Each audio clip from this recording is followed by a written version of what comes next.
ఈ సంవత్సరంలో మనం మొదలుపెట్టిన అంశము మనందరికీ తెలుసు, ఇయర్ ఆఫ్ ట్రాన్స్ఫర్మేషన్ కదా. దేవుడు మాట్లాడుతున్న మాట ట్రాన్స్ఫార్మ్ అవ్వాలి.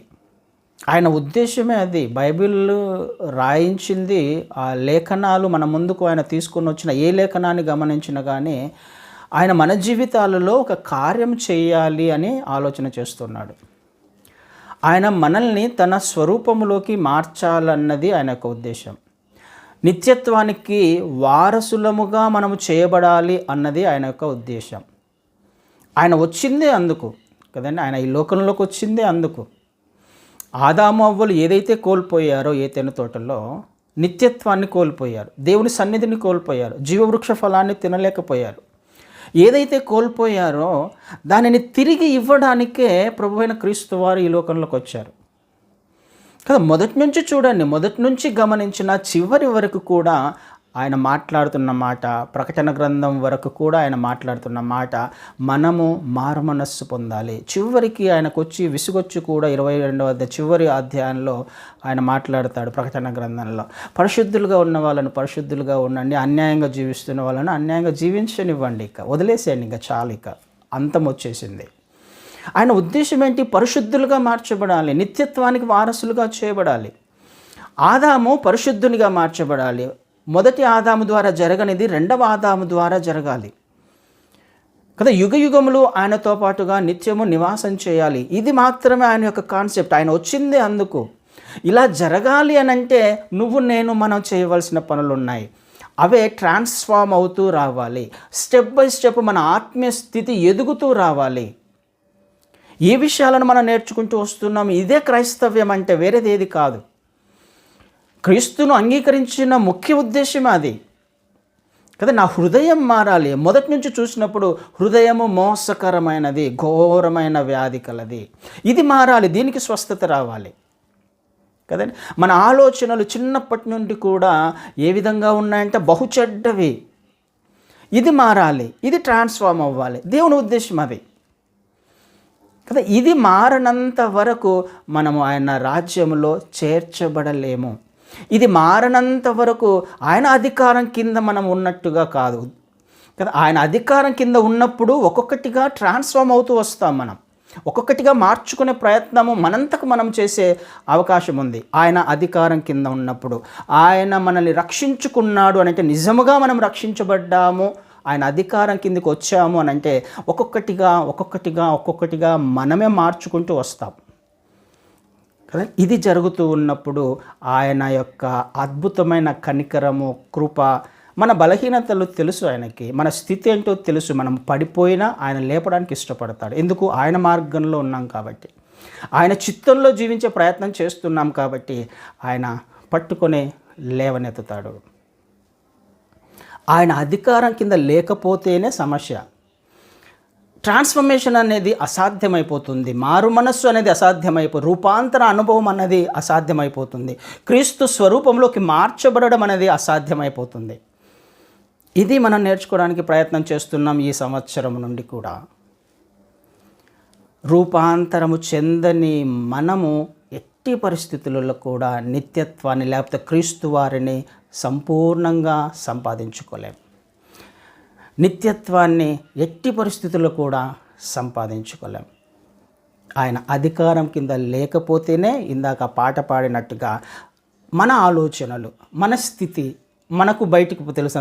ఏంటి ఈ పరిస్థితి, ఏంటి ఇది అవ్వదా, కుదరదా, రాదా, మేలులు జరగవా, మంచి జరగదా నా జీవితంలో, ఈ ఆలోచనలు, ఈ ప్రేరేపణ, ఇవన్నీ వస్తుంటాయి. కానీ దేవుని ఉద్దేశం ఆల్రెడీ బయలుపరిచి పెట్టాడు. నిత్యత్వము అన్నది బయలుపరిచి పెట్టాడు, మార్గాన్ని సిద్ధపరిచి పెట్టాడు. ప్రతి స్టేజ్లో కూడా మనకు కావాల్సిన ప్రతి అవసరతను ఆయన సిద్ధపరిచి పెట్టాడు. అడగక ముందే అక్కరలు తీర్చడానికి ఇష్టపడుతుంది. నాకు అడగాల్సిన అవసరం లేదు. మనకు ఏది కావాలో ఆయనకు తెలుసు. అయితే మనం చేయాల్సిన పనులు ఉన్నాయి. దానిని ఆయన ఎక్స్పెక్ట్ చేస్తున్నాడు. పరిశుద్ధతలోకి మార్చబడుతూ ఉండడం కదండి. క్రీస్తు వారు వచ్చింది అందుకు. ఈరోజు కూడా తెలియని విషయాలేం కాదు, కానీ తెలిసిన విషయాలే 1-2 మరొకసారి ధ్యానం చేసుకోవడానికి ప్రయత్నం చేద్దాం. లూకాసు వార్త 19వ అధ్యాయము లూకాసు వార్త 19వ అధ్యాయంలో ఈ సందర్భం మనకు తెలుసు పొట్టి జక్కయ్య విషయము. 8-9 వచనాలను చదువుతాను. లూకా సువార్త 19వ అధ్యాయము 8-9 వచనాలు. జక్కయ్య నిలబడి, ఇదిగో ప్రభువా, నా ఆస్తిలో సగము బీదలకు ఇచ్చుచున్నాను. నేనెవని వద్దనైనను అన్యాయముగా దేనినైనను తీసుకొని ఎడల అతనికి 4 మరలా చెల్లింతుననే ప్రభువుతో చెప్పాను. అందుకు యేసు, ఇతడును అబ్రహాము కుమారుడే, ఎందుకనగా నేడు ఈ ఇంటికి రక్షణ వచ్చి ఉన్నది. ఈ సందర్భము మొత్తం మనం చాలాసార్లు నేర్చుకున్నాం. అయితే మనకు అవసరమైన విషయాన్ని మాత్రమే తీసుకోవడానికి ప్రయత్నం చేద్దాం. జక్కయ్య మాట్లాడుతున్న మాట, ప్రభువా, నా ఆస్తిలో సగం బీదలకు ఇస్తున్నాను. నేను ఎవని యొద్దనైనను అన్యాయముగా దేనినైనా తీసుకొని ఎడల అతనికి 4 మరలా చెల్లింతును. నేను అన్యాయముగా తీసుకున్నాను, ఏదైతే అన్యాయంగా తీసుకున్నానో దానికి 4 నేను మరలా ఇవ్వడానికి నేను సిద్ధంగా ఉన్నా. ఎవరు మాట్లాడుతున్న మాట ఇది? సుంకరి అయిన, అన్యాయముగా సుంకము వసూలు చేస్తున్న, పాపి అయిన, లోకములో ధనవంతునిగా చలామణి అవుతున్న, లోకాన్ని సంపాదించుకునే ప్రయత్నం చేస్తున్న జక్కయ్య మాట్లాడుతున్న మాట. అయ్యా, నేను అన్యాయం చేశాను, నేను తప్పు చేశాను, నేను ఎవరి వద్ద అయితే తీసుకున్నానో వాళ్లకు తిరిగి నేను 4 ఇస్తాను. ఏం జరుగుతుంది ఇక్కడ కదండి? సుంకరి అయిన జక్కయ్య జీవితము ఎలా ట్రాన్స్ఫామ్ అయ్యింది, ఇది మాత్రమే మనకు అర్థం కావాలి కదండి. మనము క్రైస్తవ్యంలో ఎన్ని సంవత్సరాల నుంచి ఉన్నా ఇది జరగకపోతే, ఈ చిన్న మార్పు జరగకపోతే నువ్వు ఎన్ని సంవత్సరాలున్నా క్రైస్తవునిగా లోకానుసారంగా పిలువబడతావేమో, కానీ దేవుని దృష్టిలో కాదు. అక్కడ క్రీస్తు వారు మాట్లాడుతున్న మాట, ఇతను అబ్రహాము కుమారుడే. ఇది సాక్ష్యం కావాలి నీకు, నాకు, మనకు. ట్రాన్స్ఫామ్ అయినప్పుడు మనము అబ్రహాం సంతానముగా, అబ్రహాం కుటుంబంలో చేర్చబడతాం. అంతవరకు కాదు, ట్రాన్స్ఫామ్ అవ్వనంత వరకు కాదు, మనస్సు మారనంత వరకు కాదు, పశ్చాత్తాపము జరగనంత వరకు కాదు. ఎన్ని సంవత్సరాల నుంచి క్రీస్తు వారు తెలిసి ఉన్నప్పటికీ కూడా మనము తెలుసుకుని ఉంటాం అంతే. ఎన్ని సంవత్సరాలైనా ఆయన ఎవరో తెలుసు కదా, తెలుస్తుంది, అందరికీ తెలుసు క్రీస్తు వారు ఎవరో. అయితే ఈ చిన్న ట్రాన్స్ఫర్మేషన్ జరగకపోతే మనం ఆయన కుటుంబంలో అబ్రహాము సంతానముగా మనం ఎట్టి పరిస్థితులలో చేర్చబడలేము కదండి. ఈ విషయాన్ని మనం అర్థం చేసుకోవడానికి ప్రయత్నం చేస్తున్నాం ఈ సంవత్సరం అంతా కూడా. జక్కయ్య జీవితంలో అద్భుతం జరిగింది. తప్పును తెలుసుకొని ఎవరు చేశారు ఇది? అదిగో నువ్వు తప్పు చేసావు కదా, వాళ్ళందరికీ తిరిగి ఇచ్చేసేయి 4 అని క్రీస్తు వారు అన్నారా? గద్దించాడా? తన పాపాలను ఎత్తి చూపించాడా? చేయలేదు ఆయన ఆ పని. వచ్చి ఇంట్లో కూర్చున్నాడు అంతే. ఏ మాట మాట్లాడలా, ఒక్క మాట మాట్లాడలా. కానీ జక్కయ్య జీవితంలో, హృదయముల్లో కలిగిన మార్పిది, తనంతకు తాను మాట్లాడుతున్న మాట.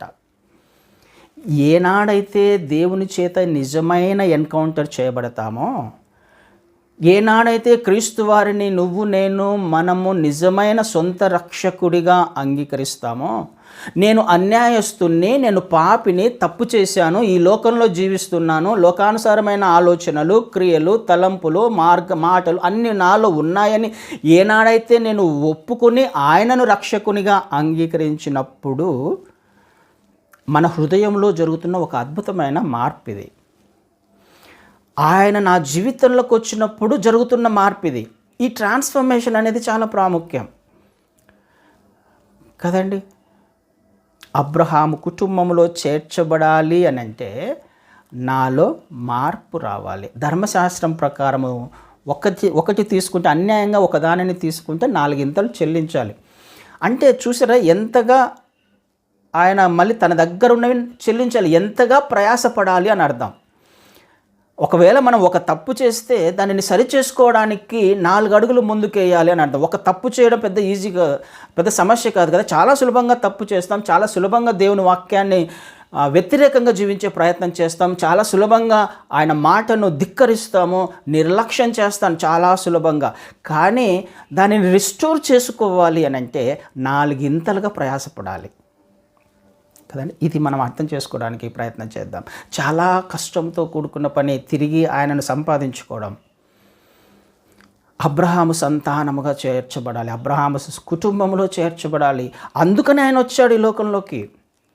అబ్రహాం గారికి వాగ్దానం చేశాడు. ఆయన ఏమని వాగ్దానం చేశాడు? ఇసుక రేణువుల వలె నీ కుటుంబాన్ని చేస్తాను, విశ్వాసులకు తండ్రిగా నిన్ను చేస్తాను అని వాగ్దానం చేసి, ఆ వాగ్దానాన్ని నెరవేర్చే దిశగా మనము రక్షించబడడానికి దేవుడు ఒక అవకాశం ఇస్తూ ఉన్నాడు.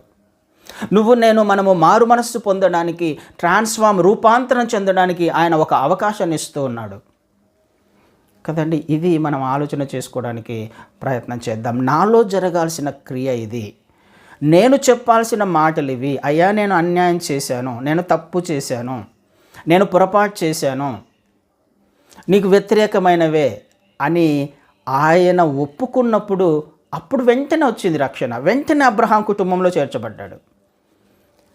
ఎప్పుడు వచ్చింది? వెంటనే, ఒప్పుకున్న వెంటనే. ఇంకా 4 ఇంతలుగా ఇవ్వలా కదండి, ఇంకా ఇవ్వకముందే ఆయన తన కుటుంబంలో చేర్చుకున్నాడు.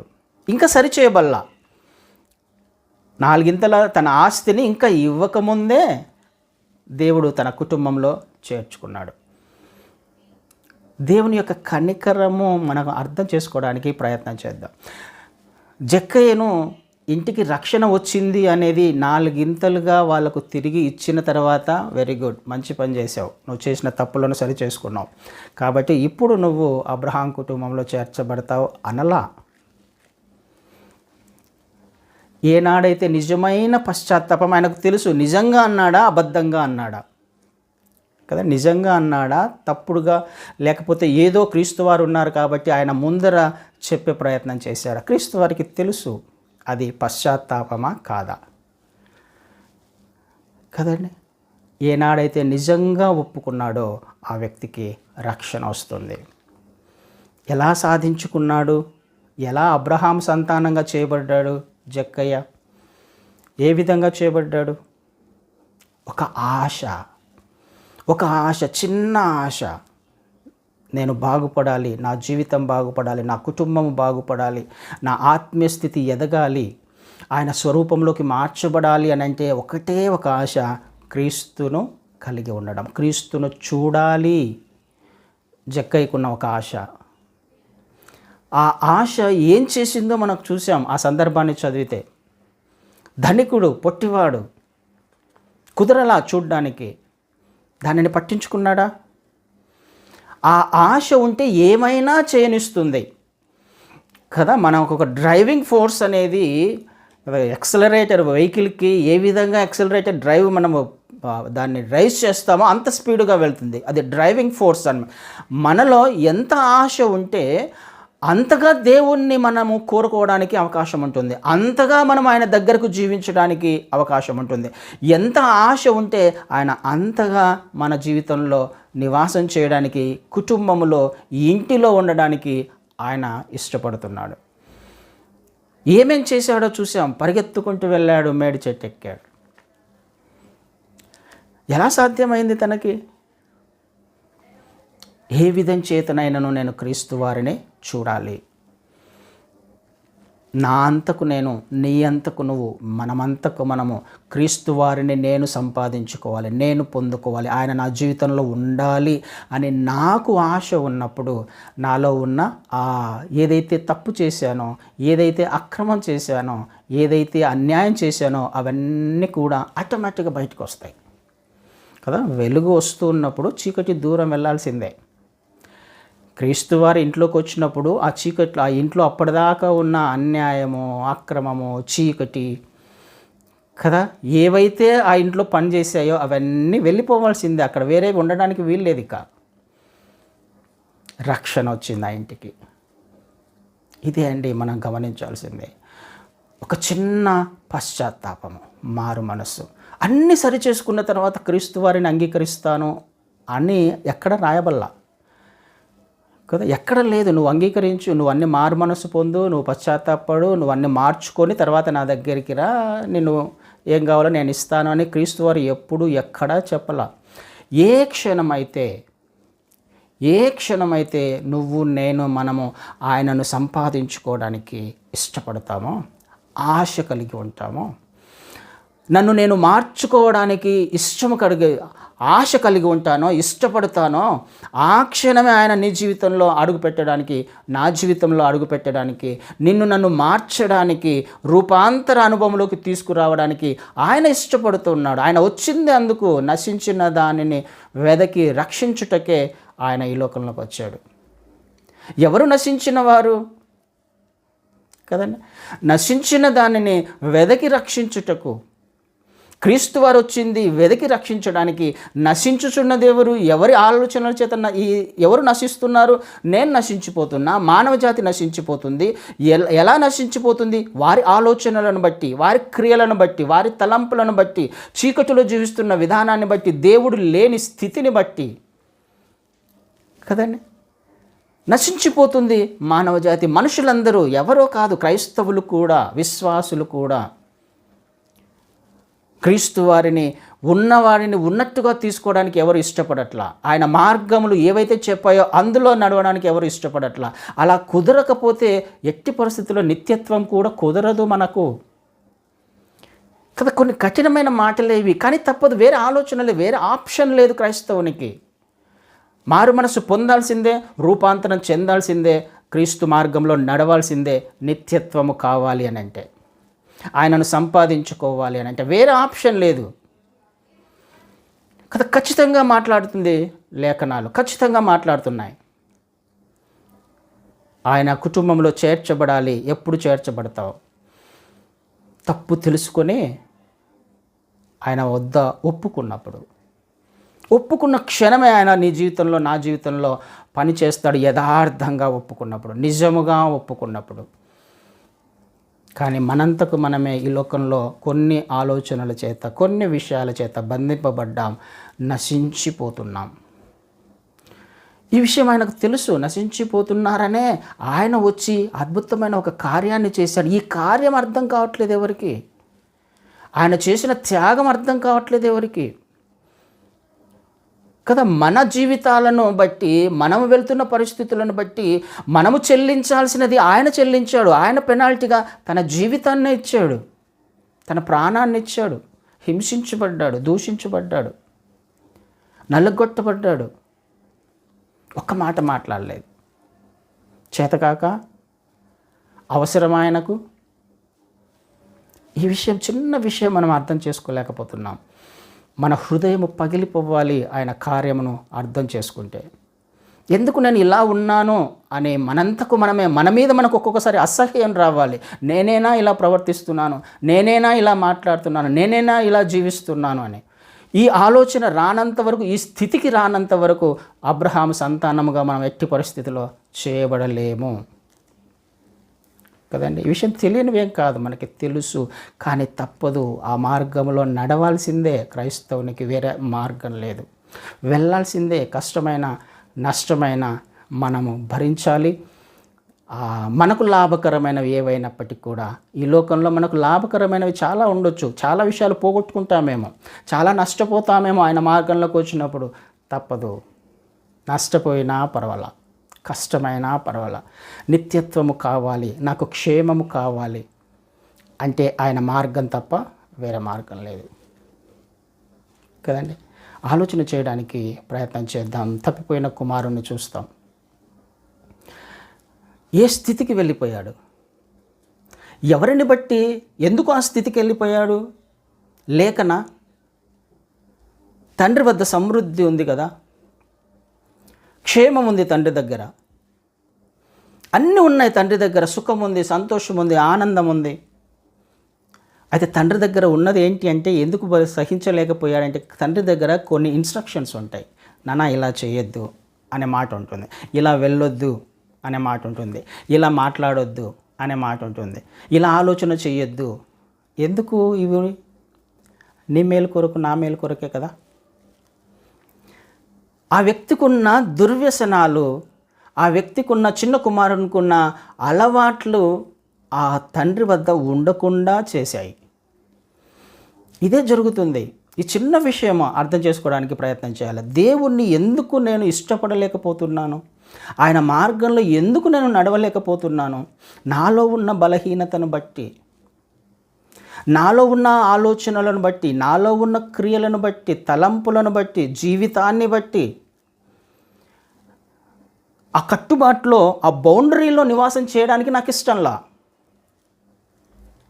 కదండి. తండ్రి చెప్పిన ఆ ఇన్స్ట్రక్షన్స్ పాటించడం ఇష్టంలా, కానీ ఆ ఇన్స్ట్రక్షన్స్ ఎవరికి అన్నది అర్థం కావట్లేదు చిన్న కుమారునికి. మనకు కూడా అర్థం కావట్లేదు చాలాసార్లు. నేను మారాలి అని అంటే జరగాల్సింది అదే, ఆ బౌండరీలోనే ఉండాలి. ఆయన ఏదైతే చెప్పాడో అదే చేయాలి, వేరే ఆప్షన్ లేదు.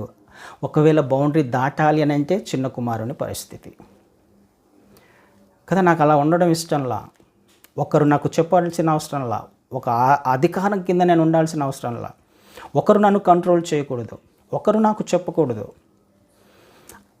ఆ అలవాట్లే చిన్న కుమారునికి ఉన్నాయి. వెళ్ళిపోయాడు దూరంగా. ఏమైపోయింది కదండి. ఒక మాట చదువుదామా? అది చాలా నాకు నచ్చిన మాట. లూకా సువార్తలోనే 15వ అధ్యాయంలో, లూకా సువార్త 15వ అధ్యాయంలో 21వ వచనంలో 21, 22 అతనితో, తండ్రి, నేను పరలోకమునకు విరోధముగాను నీ ఎదుటను పాపం చేసి తిని, ఇక మీదట నీ కుమారుడనని అనిపించుకొనుటకు యోగ్యుడను కానను. అయితే తండ్రి తన దాసులను చూసి, ప్రశస్త వస్త్రము త్వరగా తెచ్చి వీనికి కట్టి, వీని చేతికి ఉంగరము పెట్టి, పాదములకు చెప్పులు తొడిగించుడి, క్రొవ్విన దూడను తెచ్చి వధించుడి, మనము తిని సంతోషపడదుము. తండ్రి చేస్తున్న ఒక అద్భుతమైన పని. కుమారుడు వెళ్ళాడు, అయ్యా నేను నీ కుమారునిగా ఉండలేను, నేను నీ ఇంట్లో పనివానిగా ఉంటాను, నాకు కొంచెం 3 పూట్ల ఫుడ్ పెడితే చాలయ్యా, నేను నీ దగ్గర పనివానిగా పనిచేస్తాను అని మాట్లాడాడు. ఆ మాట మాట్లాడినప్పుడు ఈ తండ్రి, ఏమి సరే నువ్వు తప్పు చేసావు, నాకు అవమానకరంగా జీవించావు, నువ్వు నిజంగానే ఈ మాట అంటున్నావా లేదా, నిన్ను ఒక 1 నెల రోజులు పరీక్షిస్తాను, నువ్వు అలా ఉంటే అప్పుడు నేను నా ఇంట్లో చేర్చుకుంటాను, లేకపోతే అప్పుడు నీకు కావాల్సింది నేను మళ్ళీ ఇస్తాను, అప్పుడు నా కుమారునిగా నిన్ను స్వీకరిస్తాను అన్నాడా? ఈ విషయమే అంటే అర్థం చేసుకోవడానికి ప్రయత్నం చేయాలి మనం. చాలామంది తప్పుడు అభిప్రాయాలు కలిగి ఉంటారు. నేను మార్చుకున్న తర్వాత, సరి చేసుకున్న తర్వాత ఆయన దగ్గరికి వస్తా. నీ వలన కాదు సరి చేసుకోవడం, నువ్వు మారలేవు. ఆయన బౌండరీస్కి వచ్చినప్పుడే నువ్వు మారగలవు, ఆయన ఇన్స్ట్రక్షన్స్లో ఉన్నప్పుడే నువ్వు మారగలవు, ఆయన ఆధీనంలో ఉన్నప్పుడే నువ్వు మారగలవు. నీ అంతకు నీ ఆధీనంలో నువ్వు ఉండడానికి ప్రయత్నం చేస్తే, నిన్ను నీవు నడిపించుకోవడానికి ప్రయత్నం చేస్తే, జీవిత కాలములో ప్రయత్నం చేసినా నువ్వు ఒక్క అలవాటును కూడా మార్చుకోలేవు కదా. ప్రయత్నం చేసే ఇన్ని సంవత్సరాలు మనకు మారు మనసు రాలేదు, సరిగా ఇంకా ఆత్మీయంగా జీవించలేకపోతున్నానంటే ఇదే కదా మన అనుభవంలో, మన జీవితంలో మనం వెళ్తున్న గొప్ప ఎక్స్పీరియన్స్. ఇంతకంటే కావాల్సిందేముంది? మనం ఈ బలహీనతను జయించాను అని చెప్పగలమా ఒక విషయంలో? ఎన్ని సంవత్సరాలు నా జీవితంలో ఈ బలహీనతను నా అంతకు నేను జయించాను అని చెప్పగలమా? అసాధ్యం అండి అది. అందుకని దేవుడు ఇక్కడ తండ్రి చేస్తున్న పని, నువ్వు ఉండమని చెప్పట్లా, నువ్వు అలా జీవించిన తర్వాత నేను ఇంట్లోకి చేర్చుకుంటానని చెప్పట్లా, వెంటనే ఇంట్లో చేర్చుకుంటున్నాడు, వెంటనే కోల్పోయిన కుమారత్వాన్ని ఇస్తున్నాడు. ఏదైతే కోల్పోయాడో దానిని తిరిగి ఇస్తున్నాడు. ఇది తండ్రి యొక్క ప్రేమ.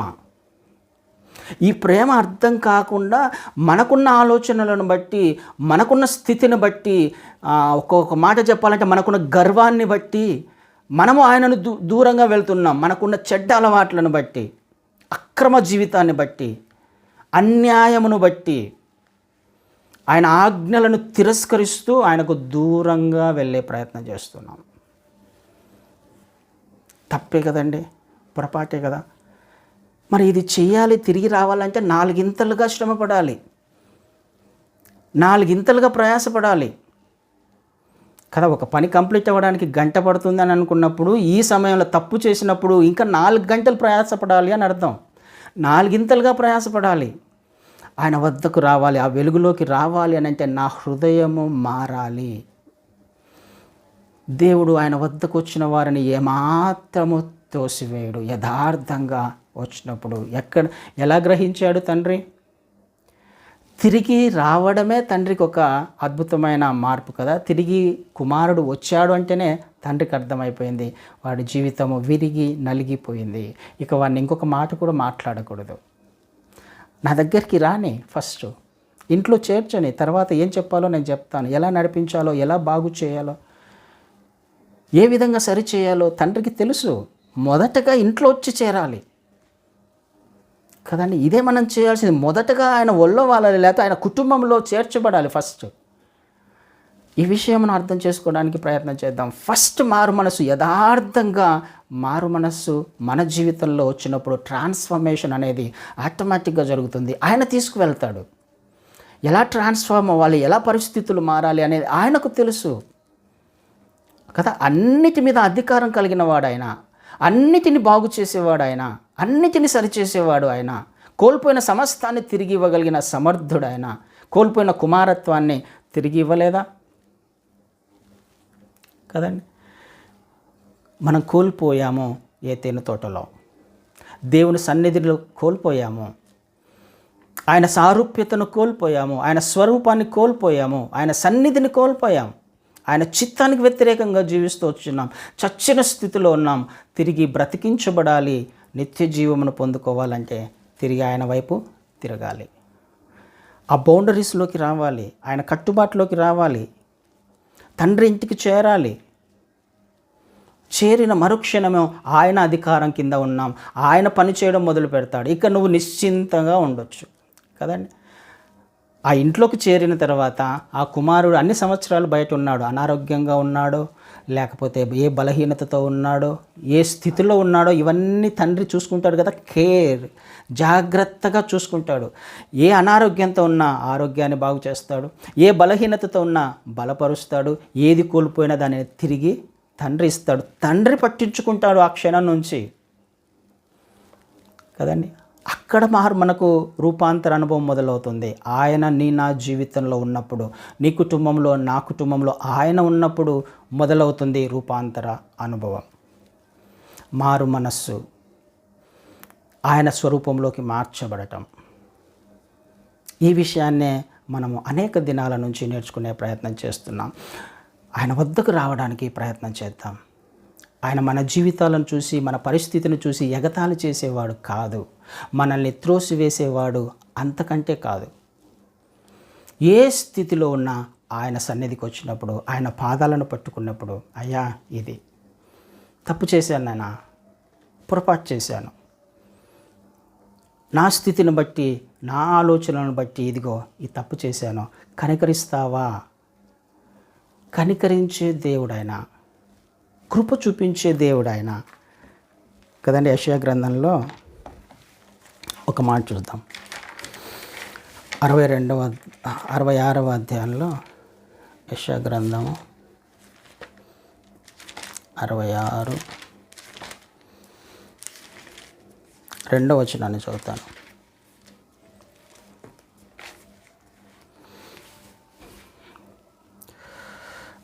అవన్నీ నా హస్తకృత్యములు, అవి నా వలన కలిగినవి, యెహోవా సెలవిచ్చుచున్నాడు. ఎవడు దీనుడై నలిగిన హృదయం గలవాడై నా మాట విని వణుకుచుండునో వానినే నేను దృష్టించుచున్నాను. ఎవరిని దృష్టిస్తున్నాడు ఆయన? విరిగి నలిగిన హృదయం గలవాడిని దృష్టిస్తున్నాడు. ఆయన నిన్ను నన్ను చూడాలి, పట్టించుకోవాలి అంటే చేయాల్సిన పని ఒకటి ఉంది కదండి. ఏం చేయాలి? విరిగి నలిగిన హృదయము, దీనత్వములోకి రావాలి. ఎవడు దీనుడై ఆయన మాట వినడానికి ఇష్టపడతాడో, ఆయన మాట ప్రకారము జీవించడానికి ప్రయత్నం చేస్తాడో వానిని నేను దృష్టించుచున్నాను అంటాడు కదండి. ఈ స్టేజ్కి రావాలి. నీ మీద ఆయన కనుదృష్టి ఎప్పుడు నిలవాలి అంటే ఇది చేయాలి. ఆయన మాట కొరకు కనిపెట్టాలి, ఆయన బౌండరీస్లో జీవించే ప్రయత్నం చేయాలి, ఆయన ఆజ్ఞ కొరకు కనిపెట్టాలి. ఎలా జీవించమంటున్నావు, ఎలా వెళ్ళమంటున్నావు, ఏ మార్గంలో వెళ్ళమంటున్నావు, నువ్వు చెబితే నేను వెళ్తా, నువ్వు మాట్లాడితే నేను వెళ్తా, నువ్వు మాట్లాడితే నేను జీవిస్తా, నువ్వు నడిపిస్తే నేను వెళ్తా. మోషే ఆ విధంగా తయారయ్యాడు. నువ్వు రాకపోతే నేను వెళ్ళలేనయ్యా, నువ్వు వస్తేనే మేము వెళ్తాం, ఆయన లేకపోతే నువ్వు నేను మనం ఏమీ చేయలేము ఈ లోకంలో. ఆ స్థితికి వచ్చినప్పుడు ఆయన కనుదృష్టి నీ మీద నా మీద ఎల్లప్పుడూ ఉంటుంది. ఆయన ఎల్లప్పుడూ చూస్తూ ఉంటాడు. ఆయన మత్తయి సువార్త 12వ అధ్యాయము 20 వచనాన్ని చదువుతాను. విజయమొందుటకు న్యాయ విధిని ప్రబలము చేయు వరకు ఈయన నలిగిన రెల్లును విరువడు, మకమకలాడుచున్న అవిసెనారను ఆర్పడు. తప్పిపోయిన కుమారుని పరిస్థితి ఎట్లా ఉంది అని అంటే విరిగి నలిగిపోయాడు ఆ వ్యక్తి. అంటే విరిగిన రెల్లు అని అంటే మనం చూస్తాం, మనం అప్పుడు పల్లెటూళ్ళలో చూస్తూ ఉంటాం, అంటుంటాం దంటు ఇరిగిపోయి అంటే బెండ్ అయిపోయి సగం ఇరిగిపోయి ఒకటి వేలాడుతూ ఉంటుంది కదా. లేకపోతే ఏదో ఒక కర్ర కంప్లీట్గా విరిగిపోకుండా విరిగిపోయి ఉండదు, కానీ కొంచెం తట్టుకొని ఉంటుంది దానికి. విరిగిన రెల్లు అంటే బలహీనంగా ఉన్న వారిని, ఇంకా అయిపోయింది ఇరిగిపోతుంది అని అనుకున్న వారిని ఏం చేస్తున్నాడు ఆయన? విరవడు. ఆ తప్పిపోయిన కుమారుని పరిస్థితి ఏంటి అని అంటే అయిపోయింది అంతా. ఆ వ్యక్తి యొక్క జీవితం అంత లాస్ అయిపోయాడు, సమస్తాన్ని కోల్పోయాడు. కానీ పశ్చాత్తాపడినప్పుడు తిరిగి రిస్టోర్ చేయగలడు. అయిపోయింది అని అనుకుంటాం, విరిగిన రెల్లును ఆయన విరవడు. నువ్వు ఇలా చేసావు కదా, నువ్వు ఇలా ఉన్నావు కదా, ఇంకా నేను నా వద్దకు రానివ్వను, నేను క్షమించను అని అన్నాడు ఆయన. ఆ రెల్లును తిరిగి రిస్టోర్ చేసి బలమైన కర్రగా, బలమైన సాధనంగా ఆయన వాడుకోగలడు కదండి. అది ఆయనకున్న కనికరము, అది ఆయనకున్న శక్తి. ఏమి చేయగలడు? ఏమైనా చేయగలడు కదా. పాట చూస్తాం, ఏమైనా చేయగలడు, కథ మొత్తం మార్చగలడు, పరిస్థితులన్నీ మార్చగలడు. ఆ పరిస్థితులు మారాలి అని అంటే నువ్వు నేను మనం చేయాల్సిన పని ఆయన చేతిలో పడ్డాం. మారు మనసు రావాలి, ట్రాన్స్ఫార్మ్ అవ్వాలి అని అంటే నేను ఇది చేయాలి. జక్కయ్య చేసిన పనిని నేను చేయాలి, తప్పిపోయిన కుమారుడు చేసిన పనిని నేను చేయాలి కదా. అలా చేసినప్పుడు అద్భుతమైన ఆయన వాగ్దానంలోకి మనం చేర్చబడతాం. పరిస్థితులన్నిటినీ ఆయన మార్చగలడు, ఆయన ఆధీనంలోకి తీసుకోగలడు కదండి. ట్రాన్స్ఫర్మేషన్, రూపాంతర అనుభవం లేని క్రైస్తవ జీవితం కాదు.